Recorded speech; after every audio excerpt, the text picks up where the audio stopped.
du Saint-Esprit. Amen. Je confesse ma foi catholique tout en restant spirituel. Ephata TV a été créé pour que le message de l'âge d'or de l'Afrique puisse être porté spécifiquement aux décideurs africains éclairés des années 50 que nous sommes et aux décideurs africains éclairés des années 80 mobilisés pour l'âge d'or de l'Afrique. Ne vous en faites pas, nous sommes à proximité de l'aéroport, nous sommes à l'intérieur d'un restaurant appelé les Jumeaux. C'est dans ce restaurant que le Seigneur m'a inspiré davantage à écrire les ouvrages dont nous allons vous parler. Aujourd'hui est un grand jour pour moi parce que le Seigneur m'a confirmé à travers son prêtre qui a célébré la messe ce jour du matin que l'âge d'or de l'Afrique tel qu'il m'a été inspiré par le Saint-Esprit est une réalité. Et j'en veux pour preuve la parole de ce jour.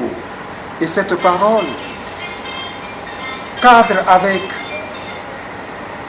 les messages que nous avons reçus, la mission que nous conduisons pour l'âge d'or de l'Afrique. Or, l'âge d'or de l'Afrique dit en sa vision que désormais, des jeunes diplômés, déscolarisés et non scolarisés qui sont en Afrique vont justement avoir du travail.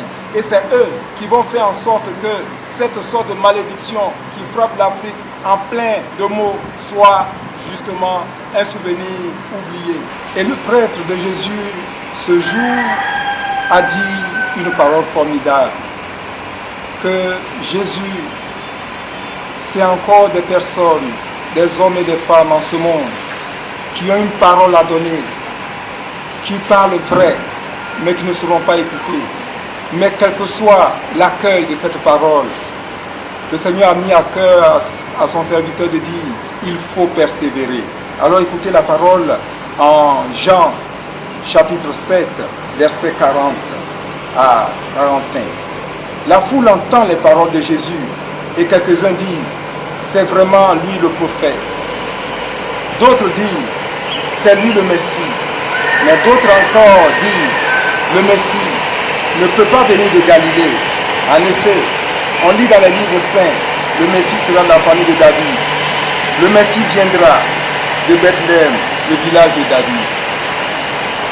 Le message peut choquer, mais je tiens à vous dire que chaque serviteur du Seigneur, chaque chrétien se configurant en Jésus-Christ doit revoir dans sa vie. Il y a des éléments qui ne trompent pas et qui permettent de comprendre qu'on est un élu ou pas. Le prophète qui vous parle, sur mon extrait de naissance, il est marqué Adian Kwasi Léon, né le 19 avril 1959 à Ono. Non, je ne suis pas né à Ono. Je suis plutôt né le 19 avril 1959 à Menu. Mais à ma naissance, il y a eu un litige entre mon père et ma mère. Et chacun d'entre eux, disons chaque personne, a fait son extrait de naissance sur cet enfant. Et aujourd'hui, parce que le Père s'est imposé, j'ai vécu avec, jusqu'à avant de me rendre à l'évidence, avec tous les diplômes que j'ai pu avoir, avec le don Adian Kwasi Léon, né à Ono. Non, je ne suis pas né à Ono, mais je suis né à Memi, et le nom que ma mère m'avait donné, c'est Adian Ashikwashi Léon. Vous comprenez qu'on se trompe souvent sur les hommes, en se fixant uniquement à ce qu'on en sait.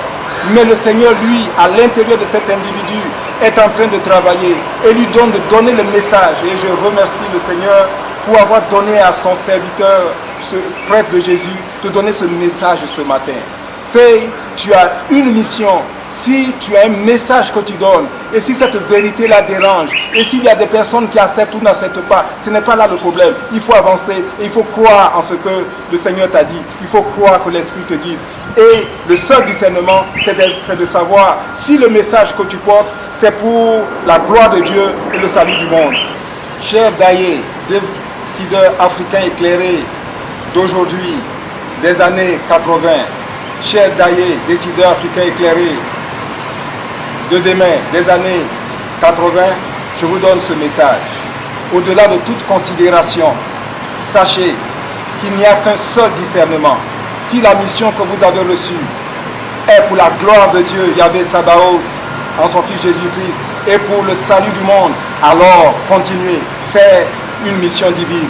Et en cela, la mission d'Africa Âge d'Or dit en son fondement que le travail abonde en Afrique et on continue de travailler, on continue de réfléchir à l'emploi, on continue d'investir à l'emploi et que l'âge d'or de l'Afrique va démontrer que des millions de jeunes diplômés, déscolarisés, non scolarisés qui sont en Afrique vont justement avoir du travail.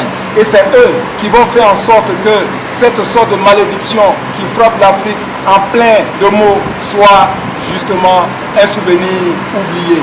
C'est ce que nous allons vous traduire à travers justement notre mission fondée sur la révélation Isaïe 19. Nous y reviendrons.